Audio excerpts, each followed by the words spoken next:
வணக்கம். சப்பாத்தி பூரிக்கெல்லாம் தொட்டு சாப்பிட்ற மாதிரி ஒரு கெட்டி சால்னா செய்யலாம் வாங்க. அடுப்பில் ஒரு குக்கர் வச்சுட்டு எண்ணெய் சேர்த்துட்டு எண்ணெய் நல்லா சூடானதுக்கப்புறம் தாளிப்பு பொருட்கள் எல்லாமே சேர்த்துட்டு கூடவே 2 பெரிய வெங்காயம், பச்சை மிளகா, கருவேப்பிலை எல்லாம் சேர்த்து நல்லா வதக்கி விட்டுட்டு 2 தக்காளியும் பொடிசாக கட் பண்ணி சேர்த்துட்டு அது கூடவே உப்பும் சேர்த்து நல்லா வதக்கி விட்டுடலாம்.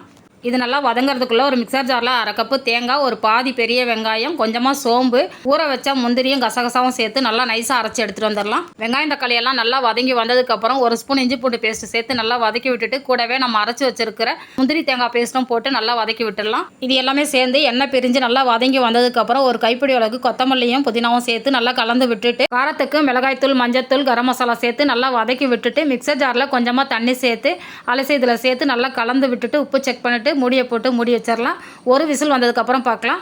குக்கரில் ஏர்லாம் ரிலீஸ் ஆனதுக்கப்புறம் ஓப்பன் பண்ணிவிட்டு லோ ஃப்ளேமில் ஒரு 2 நிமிஷம் நல்லா கொதிக்க வச்சு எடுத்திங்கன்னா சப்பாத்தி, பூரி, தோசை எல்லாத்துக்குமே தொட்டு சாப்பிட்ற மாதிரி எம்டி சால்னா ரெடி.